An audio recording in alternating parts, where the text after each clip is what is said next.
অস্তিত্ব হারিয়ে ফেলেছি। একজন বলছে, ভাই পাগল হয়েও আর সুখ নেই। সে রাস্তায় চলছে আর বলছে পাগল হয়েও আর সুখ নেই। যুবক ছেলেরা ধরেছে পাগলটাকে, বলে কি ব্যাপার, তুই এমন বলিস কেন? বলছে, ভাই আসল কথা বলবো, আসলে আমি পাগল নয়, খাটতে খুঁটতে পারিনি, তাই পাগলের বেশভূষা নিয়ে পাগল সেজেছি। কিন্তু পাগল দেশে এত বেশি হয়ে গেছে, আর পাগলকে দেখে মানুষ যে কিছু দিত খেতে টেতে, সে আর হচ্ছে না। আসলে এই সব জায়গার পরিস্থিতি এরকম। আজকে যদি বলে না, আপনাদের একটা স্বাভাবিক মানুষ ধরেন, যদি এখানে বড় একটা জামা পাগড়ি পরিয়ে বসিয়ে দেওয়া হয় পাশে, মনে করবেন যে মাওলানা ইসমাইল সাহেব আলেম, উনিও আলেম, তো সেই জন্যে ভাঁজাল, সব জায়গায় ভাঁজাল। সেই জন্যে আমাদেরকে এই ভাঁজাল থেকে বাঁচতে হবে।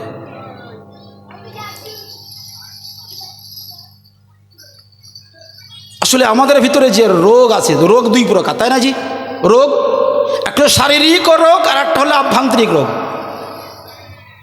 শারীরিক রোগের জন্য আমরা ভালো ভালো ডাক্তারের কাছে যাই, প্রেসক্রিপশন করে, ঔষধগুলো ভালো কোম্পানি নিয়ে খাই, রোগ থেকে মুক্তি হওয়ার ফিকির করি, বাঁচার চেষ্টা করি। কিন্তু আমাদের রুহে যে ক্যান্সার ঢুকে গেছে, কোন ডাক্তারের কাছে যাবেন? ডাক্তারের কাছে তো যাই না। আর যদিও বা কখনো ভুলে যেয়ে ফেলি, তিনি যে সমস্ত প্রেসক্রিপশন করে ওষুধ কিনে খাই নে, তাহলে রোগ ভালো হবে বলে মনে হয়? শারীরিক রোগ হয়েছে, ভালো ডাক্তারের, পাস করা ডাক্তারের কাছে গেছেন, প্রেসক্রিপশন করে দিয়েছে, প্রেসক্রিপশনটা যদি পানিতে ভিজিয়ে দিয়ে পানিগুলো খান, কাজ হবে বলে মনে হয়? জি, আল্লাহ রহম করুক। আমাদের দিলে যে ক্যান্সার ঢুকেছে, রোগ ঢুকেছে, এ রোগের ঔষধ তো ওলামারা দেবে, হাক্কানি ওলামারা। তাদের কাছে যাব না, তাদের কথা শুনবো না, ভাঁজাল নিয়ে চলবো, তাহলে রোগ কশ্চিনকালেও ভালো হবে না। আর ও শরীর সুস্থ হওয়া তো দূরের কথা, ও জাহান্নামের খোরাক ছাড়া কিছু হবে না। আল্লাহ রহম করুক। আউযু বিল্লাহি মিনাশ শাইতানির রাজিম, বিসমিল্লাহির রহমানির রহিম। আল্লাহ তাবারক ওয়া তাআলা কোরআন কারীমের ভিতরে বলছেন, আর রহমান আল্লামাল কোরআন খলাকাল ইনসান। এই দুটো একটা কথা যতক্ষণ মাওলানা সাহেব না আসে, দয়া করে একটু করি খেয়াল করে শুনি। আল্লাহ তাবারক ওয়া তাআলা কোরআনে কারীমের ভিতরে একটা সূরা দিয়েছেন, সূরা রহমান। একদম বিক্ষিপ্তভাবে বলছি, এই সূরা রহমানের মাত্র 3টে আয়াত পড়েছি। আর রহমান আল্লামাল কোরআন খলাকাল ইনসান। দয়ালু আল্লাহ আল্লামাল কোরআন, কোরআন শিখিয়েছেন, খলাকাল ইনসান, মানুষ বানিয়েছেন। বুঝতে অসুবিধা হচ্ছে জি? দয়ালু আল্লাহ কোরআন শিখিয়েছেন, মানুষ বানিয়েছেন। এখন শিক্ষিত ছেলেরা কি মনে হবে, জি এই শব্দটা ঠিক হয়নি, হওয়া দরকার ছিল আর রহমান খলাকাল ইনসান আল্লামাল কোরআন। দ্বিতীয় আয়াতটা তৃতীয় জায়গায় হওয়া দরকার ছিল। দয়ালু আল্লাহ আগে মানুষ বানিয়েছেন, আগে কোরআন শিখিয়েছেন? কোনটা আগে? মানুষ হয় তারপরে কোরআন শেখে, না কোরআন শিখে মানুষ হয়? কোনটা জি বলেন একটু? আগে মানুষ হবে তবে কোরআন শিখবে। তাহলে আল্লাহ তো আগে বলছে যে আমি কোরআন শিখিয়েছি, মানুষ বানিয়েছি, আবার কথা বলার শক্তি দিয়েছি। আসলে যেটা আমরা বুঝি, একটু ভাবার কথা, বিষয়টা অনেক লম্বা। আসলে এই সূরার আগে একটা সূরা এসছে, সূরা কামার, একটুখানি আগে থেকে বললে ভালো হয়। সূরা কামারের ভিতরে আল্লাহ তাবারক ওয়া তাআলা বলেছেন যে যারা গুনাহগার পাপী, তাদের জন্য আল্লাহ শাস্তির ব্যবস্থা করেছে। তারপরে সূরা রহমান নিয়ে এসে আল্লাহ তাবারক ওয়া তাআলা সূরা রহমানের পরিচয়ের সাথে সাথে নেককার তাদের পুরস্কারের কথা বলেছে। তাহলে আগের সূরাতে বদকারদের শাস্তির কথা বলেছে, আর এই সূরাতে রহমানের পরিচয়ের সাথে সাথে নেককারদের পুরস্কারের কথা বলেছে। শাস্তি আর পুরস্কার পাশাপাশি দুটো। রাতের কথা বললে দিনের কথা বাদ দিলে কেমন লাগে না? দুটো পাশাপাশি রাখা হয়েছে, যে ভালো করলে তার পুরস্কার হবে আর খারাপ করলে তার তিরস্কার হবে। আসলে একটা মানুষ প্রকৃত পূর্ণ মুমিন হতে গেলে তার ভিতরে এরকম দুটো জিনিস দরকার। একটা হলো আযাবের ভয়, যদি আমি খারাপ কাজ করি তাহলে আল্লাহর আযাব বড় শক্ত, আমাকে শাস্তি ভোগ করতে হবে।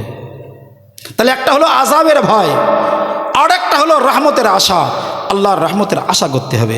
এই দুটো জিনিস যখন থাকবে তাহলে তার ভিতরে মুমিনের পূর্ণতা পাওয়া যাবে। এটা হলো দুটো সূরার সম্পর্ক। তারপরে শুনেছি আসলে মানুষ দুই প্রকার। এতক্ষণ আমরা বলছিলাম কি, যে আমাদের ব্রেনে একটা জিনিস আসছে যে দ্বিতীয় আয়াতটা তৃতীয় জায়গায় হলে ভালো হতো। এইবারে আল্লাহ যেটা বলে ওইটা ঠিক না, আমরা যেটা চিন্তা করছি ওইটা ঠিক। একটুখানি খেয়াল করি যে আসলে মানুষ দুই প্রকার। একটা হলো জন্মগত মানুষ, আর একটা হলো গুণগত মানুষ। বোঝাতে পারছি জি? মানুষ দুই প্রকার, একটা হলো জন্মগত মানুষ আর একটা হলো, বলুন জি, গুণগত মানুষ। জন্মগত মানুষ হবার জন্যে শিক্ষা লাগে না, লাগে জি? মানুষের পেটে জন্মগ্রহণ করলেই তাকে মানুষ বলে, এ হলো জন্মগত মানুষ। কিন্তু গুণগত মানুষ হতে গেলে তাকে তার ভিতরে কিছু গুণ রাখতে হবে। যদি গুণ না থাকে তাহলে গুণগত মানুষ বলবে না। টিউবলাইটের কাজ কি? আলো দেওয়া। টিউবলাইটের গুণ হলো আলো দেওয়া। মাইকের এর গুণ হলো আওয়াজ আপনাদের কাছে দূরে পৌঁছে দেওয়া। ফ্যানের গুণ হলো হাওয়া দেওয়া। ড্রাইভারের গুণ হলো গাড়ি চালানো, তাই না জি? তো গুণগত গুণ যদি না থাকে তার ঠিকানা কিন্তু সঠিক জায়গায় হয় না, তার কোনো মান থাকে না। এ মাইক যদি আওয়াজ না পৌঁছায় অন্যের কাছে, লাইট যদি আলো না দেয়, ঠিকানা কোথায় হবে জি? ডাস্টবিনে হবে, তাই না জি? যে আমি মানুষ, আল্লাহ ওটাই বলছেন যে মানুষ, তোমাকে জন্মগত মানুষ হলে হবে না, তোমাকে গুণগত মানুষ হতে হবে। আর তুমি যদি গুণগত মানুষ না হও তাহলে তোমার ঠিকানা জান্নাতে হবে না, তারপর একটা কি আছে জি? জাহান্নামে হবে। তাহলে আমাকে কি গুণগত মানুষ হতে হবে, এটা আল্লাহ বলছেন। আর রহমান আল্লামাল কোরআন, আল্লাহ বলছেন আমি দয়ালু আল্লাহ তোমাকে কোরআন শিখিয়ে, অর্থাৎ কোরআনের গুণ দিয়ে তোমাকে মানুষ বানিয়েছি। কোনটা ঠিক বলে মনে হচ্ছে? আগে যেটা বলছিলাম ওইটা, যেটা আমি ভাবছিলাম ওইটা, না আল্লাহ যেটা বলেছে ওইটা ঠিক? কোনটা ঠিক জি? যতক্ষণ পর্যন্ত কোরআনের গুণ আমার আপনার ভিতরে না আসবে, আসলে ইবাদতের গুণ, আর ইবাদত কোরআন ছাড়া পৃথিবীতে আর অন্য কোনো গ্রন্থ নেই যার দ্বারায় ইবাদত শেখা যায়। বলছি হুজুর হাদিস, ভাই কোরআনের ব্যাখ্যাই তো হাদিস। তাহলে আসলে কোরআনের গুণ আমার ভিতরে আনতে হবে, আমাকে ইবাদতের গুণ আমার ভিতরে আনতে হবে, আর ইবাদতের জন্য কোরআন শিখতে হবে আমাকে। আল্লাহ ওই জন্যই বলেছেন যে বান্দা আমি দয়ালু আল্লাহ তোমাকে কোরআন শিখিয়ে মানুষ বানিয়েছি এবং তোমার বাকশক্তি দিয়েছি। স্পষ্ট কথা হলো এই, যতক্ষণ পর্যন্ত আমি ইবাদতের গুণে গুণান্বিত না হতে পারবো, আর ইবাদত আমার ভিতরে আসবে কোরআনের ইলম দ্বারা, অর্থাৎ কোরআনের জ্ঞান, কোরআনের ইলম যতক্ষণ পর্যন্ত আমার আপনার ভিতরে না থাকবে, আমি মানুষ, জন্মগত মানুষ হতে পারি, খোদার কসম খেয়ে বলছি ও গুণগত মানুষ নয়, আল্লাহর নজরে ও মানুষ নয়। যে কেন? আমি তো খাই, আমি মানুষ, আমার থেকে গরু বেশি খায়, তাহলে গরু মানুষ হতো। হুজুর আমি ঘুমাই, আমি তো মানুষ, গাধা আমার আপনার থেকে বেশি ঘুমায়, তাহলে গাধা মানুষ হতো। যে আমি বাচ্চা দেই, কুকুর শুকর আমার থেকে বেশি বাচ্চা দেয়, তাহলে ও মানুষ হতো। বলছে আমি মানুষ, আমি লোহা তামা অন্যান্য ধাতুর উপরে মেহনত করে প্লেন বানিয়ে আকাশে উড়ে গেছি, আমি মানুষ।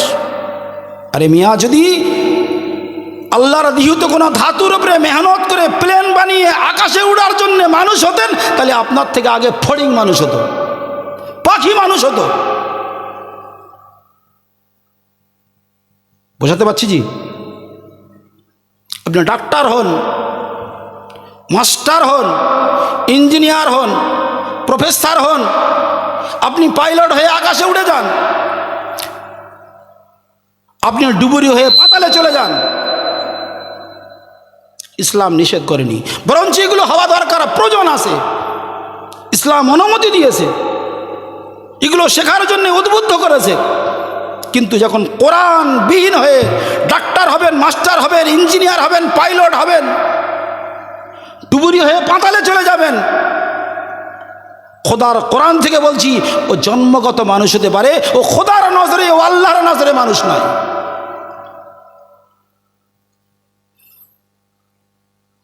সেই জন্য কোরআনের ইলমের প্রয়োজন আছে বলে মনে হচ্ছে না, হয় না? আপনাদের সেকেন্দ্রনগর প্রাক্তন মসজিদের ইমাম সাহেব ইকরা শব্দ বলেছিলেন।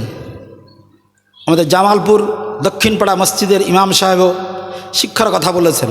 কিন্তু প্রকৃত শিক্ষা হচ্ছে কোরআনের শিক্ষা। যতক্ষণ পর্যন্ত থাকবে না, ছেলে আপনার থাকবে, ওর থেকে উপকার পাবেন না, জুতো খেয়ে ঝাঁটা খেয়ে কবরে যেতে হবে।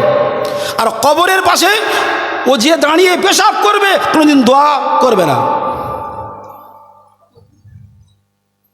হুজুর লাস্টে এই কথাই তো বলছিলেন। হুজুর খুব কড়া কড়া মনে হচ্ছে, কড়া নয় জি। আল্লাহ তাবারক তাআলা কোরআনে কারীমের 9 পারা সূরা আরাফের 179 নম্বরে আয়াতে বলেছেন, ওয়ালাকাদ জারানা লি জাহান্নামা কাসীরাম মিনাল জিন্নি ওয়াল ইনস, লম্বা আয়াত। আল্লাহ তাবারক তাআলা পরিষ্কার কোরআনে কারীমের ভিতরে বলেছেন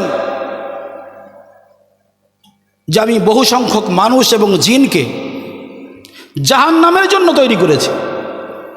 তার কারণ দর্শাচ্ছেন যে আল্লাহ মানুষ এবং জিন জাতিকে জাহান্নামের জন্য তৈরি করেছেন। কারণ কি? আল্লাহ তারা কারণগুলোও দর্শাচ্ছেন।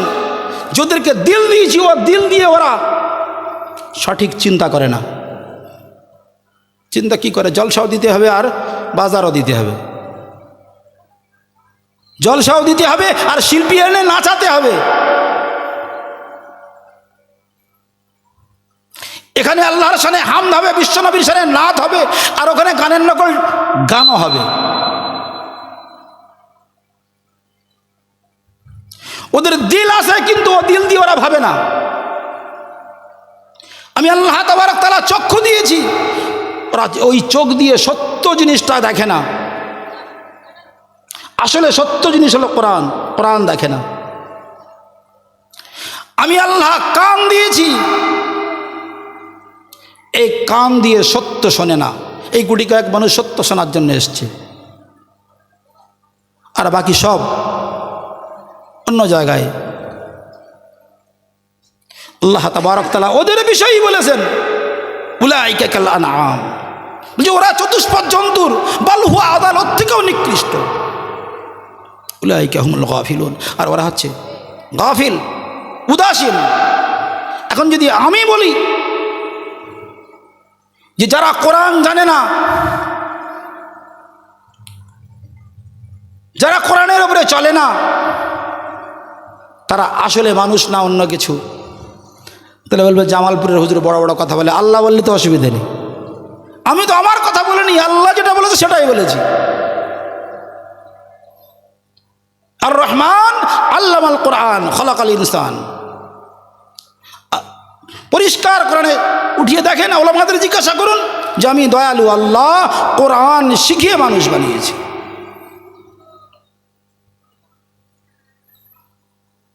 দুঃখের সঙ্গে বলতে হয়, সেই কোরআন শেখার জন্যে না নিজে চেষ্টা করি, না নিজেদের সন্তানকে শেখানোর চেষ্টা করি। ভাই কোরআন শেখার প্রয়োজনীয়তা মনে হচ্ছে কি? দরকার কি দরকার নয়? তাহলে হুজুর বলছিলেন তো যে নিজের বাচ্চাকে, হুজুর যা বলেছেন হুজুর সঠিক জানেন না, যে একটা ছোট্ট বাচ্চাকে মাসে 1000 টাকা খরচা হয়। না না, অনেক বেশি হয়। ওই মৌলভী সাহেবদের বাচ্চার হয়তো 500 খরচা হয়, 200 খরচা হয়, তাই একটা চিন্তা ভাবনা করে বলেছে যে আমার যদি 500 হয় তাহলে অন্য লোকের হয়তো 1000 হবে, এই জন্য 1000 বলেছে। ভালো করে হিসেব করে দেখুন তো আপনার বাচ্চাকে এই সাধারণ শিক্ষার জন্যে 1000 টাকা নয়, কয়েক হাজার টাকা মাসে ব্যয় করছে। পিছন থেকে মুরব্বী বলছেন যে মাসে 10,000 টাকা খরচা। আমি মক্তবে পড়াই, আল্লাহর শকর, অনেক বেশিরভাগ বাচ্চাদের কেতাবগুলোও ছেঁড়া, অক্ষর বোঝা যায় না। আমি তো এইভাবেই বলি, ওদের গার্জিয়ান যারা রয়েছে, পিতামাতা, আসলে পিতামাতার ভূমিকা পালন করে না, ওরা কাল সাপের ভূমিকা পালন করে। তার স্কুল থেকে বই দেওয়ার পরে সঙ্গে সঙ্গে তার উপরে কভার লেগেছে, মলাট লেগে গেছে। আর ওই বাচ্চাটা 10-15 টাকা দেবে নুরানি কায়দা, তার নেই, আসে না, কেতাব নেই বলে। একদিন এসে বলে হুজুর আমার মেয়ের একটা কেতাব দিয়ে দেবেন। আমার আবার 10 টাকার কেতাব বিক্রি করে হালখাতা করতে হবে। কি জি, মাইক বাজালে ভালো হয়, হ্যাঁ, 1 প্যাকেট মিষ্টি দিলে ভালো হয়। এখন বলেন ওটা সত্যি পিতা না কাল সাপ ছাড়া অন্য কিছু নয়? আমার নজরে কাল সাপে যদি কাউকে কেটে দেয় কি হবে জি? হ্যাঁ, মরেই যাবে, এছাড়া কি হবে? মৌত তো একদিন হবে, 10 দিন পরে হতে, 10 দিন আগে গেছে, মরেই গেছে। কি জি, দুনিয়ায় 60-70 বছর 100 বছর বাঁচতে এসছি, ও নয় 2 বছর আগে 4 বছর আগে নয় চলে গেছে। মৌত তো আসতো, একটু অ্যাডভান্স এসে গেছে, ওটা ওর তকদিরে ছিল, ওদিকে আমি যাচ্ছি না। কিন্তু আপনার ছেলেটাকে সঠিকভাবে, মেয়েটাকে সঠিকভাবে পরিচালনা না করার জন্যে, কোরআনের গুণ তার ভিতরে না আনার জন্যে আপনার মেয়ে এবং ছেলেটাকে আপনি জাহান্নামের খোরাক বানিয়েছেন। বলেন কাল সাপে কাটা ভালো না জাহান্নামের খোরাক বানানো ভালো? তুলনামূলক হিসেবে কাল সাপে কাটা ভালো, জাহান্নামের খোরাক বানানো ভালো নয়। দুটোই খারাপ, কিন্তু তুলনামূলক হিসেবে এটা ভালো।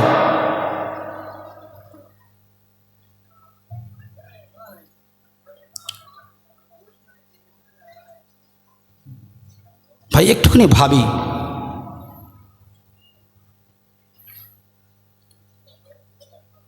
আসলে আল্লাহ তাবারক ওয়া তাআলা যে সূরা আরাফে যে কথাটা বলেছে, যে আমাদেরকে, যাদের দিল থাকতে ভাবে না, চোখ থাকতে সঠিক জিনিস দেখে না, কান থাকতে সত্য জিনিস শ্রবণ করে না, তারা চতুষ্পদ জন্তু বা তার থেকে নিকৃষ্ট। ভাবি একটু জি, বলদের নামাজ রোজা আছে? বলদ জানেন তো জি, বলদের নামাজ রোজা আছে? বলদের নামাজ রোজা নেই, আমারও নেই। কুকুর ছাগলের ইবাদত আছে? আমারও নেই। তাহলে দুজন কি পার্থক্য কিছু হলো না? সমান সমান, সমান সমান না জি? ওদের নামাজ রোজা নেই, হজ যাকাত নেই, হারাম হালালের তামিজ নেই। এখন গরু যদি আব্দুর রহমানের খেতে বেঁধে দিয়ে চলে, এই পাশে আব্দুর রহমানের ধান খেত, তুই যেন খাস নি, ও খাওয়া হারাম, শুনবে তো? ও যখন শুনবে না, আর আমারও হারাম হালালের তামিজ নেই, যা পাচ্ছি সব ভিতরে ঢোকাচ্ছি, তাহলে ওর ভিতরে আর আমার ভিতরে পার্থক্য কী হলো? ভাবার বিষয় হলো, গরু ছাগল গাধা ভেড়া যাদের ইবাদত নেই, ওদের জন্যে জাহান্নামও নেই। মানুষ যখন পাপের কারণে জাহান্নামে যাবে আর আফসোস করবে, ওগো আল্লাহ, আমি যদি বলদ হতাম, আমি যদি কুকুর ছাগল ভেড়া হতাম, ভালো হতো। আমি মানুষ হয়ে আজকে জাহান্নামে যাচ্ছি, ওরা বলদ হয়ে, গরু ছাগল ভেড়া হয়ে ওরা জাহান্নামে যাচ্ছে না। কি জি, এই আফসোস করে আর লাভ হবে?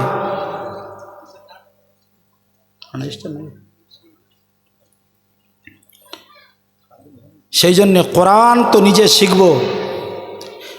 ভাই কত টাকার কত বই পুস্তক কিনি, একটা বাংলা, আমরা বাঙালি মানুষ, একটা বাংলা কোরআন কিনুন না জি। বাড়িতে সেদিনকে আমার একজন মুসল্লি কোরআন কিনে নিয়ে এসে আমাকে দেখাচ্ছে, হুজুর আমি আলহামদুলিল্লাহ, বলছে আমি প্রতিদিন একটু একটু করে পড়ি। তো আপনিও একটা কোরআন কিনুন, কত দাম নেবে? 200, 400, 500 টাকা নেবে। মাওলানা ইসমাইল হুজুরের ছেলেকে বললে এনে দেবে, দূরে ছুটতে হবে না। একটা কেতাব নিয়ে আসি, নিয়ে বাড়িতে বসি, দেখি যে আল্লাহ তাবারক তাআলা তার কালামের ভিতরে কি বলেছে। আসলে আমাদের রুহানি খোরাক হচ্ছে কোরআন। তো আমাদের রুহের ক্যান্সার ঢুকে গেছে, তারা ট্রিটমেন্ট হচ্ছে না। মেহরবানি করে কোরআন পড়ি, বুঝি, আর তার উপরে আমল করার চেষ্টা করি, করবো ইনশাল্লাহ। ভাই ইনশাল্লাহর আওয়াজ নেই ভাই। কিতাব কোরআন কিনতে গেলে মাওলানা ইসমাইল সাহেবের ছেলে বলবে 200 লাগবে, 400 লাগবে, বলবে। ইনশাল্লাহ বলতে কত লাগতেছে আপনাদের? লাগছে? যদি লাগে বলতে হবে না। ইনশাআল্লাহ আল্লাহর কোরআন নিজে শিখবো, অন্যকে শেখানোর ফিকির করবো ইনশাআল্লাহ। আল্লাহ রহম করুক। ইনশাআল্লাহর আওয়াজ নেই। আল্লাহ আমাদেরকে সঠিক বুঝদান করুক। নিজে জাহান্নাম থেকে বাঁচি, আর নিজের সন্তান দিগকে, পুরো উম্মতে মুহাম্মাদিকে কোরআন শিখে, কোরআন শিখিয়ে প্রকৃত গুণগত মানুষ হয়ে জাহান্নাম থেকে বাঁচার ফিকির করি, আর জান্নাতের হকদার বানার চেষ্টা করি, করবো ইনশাআল্লাহ। আল্লাহ তাবারক ওয়া তাআলা আমাদের সকলকে সঠিক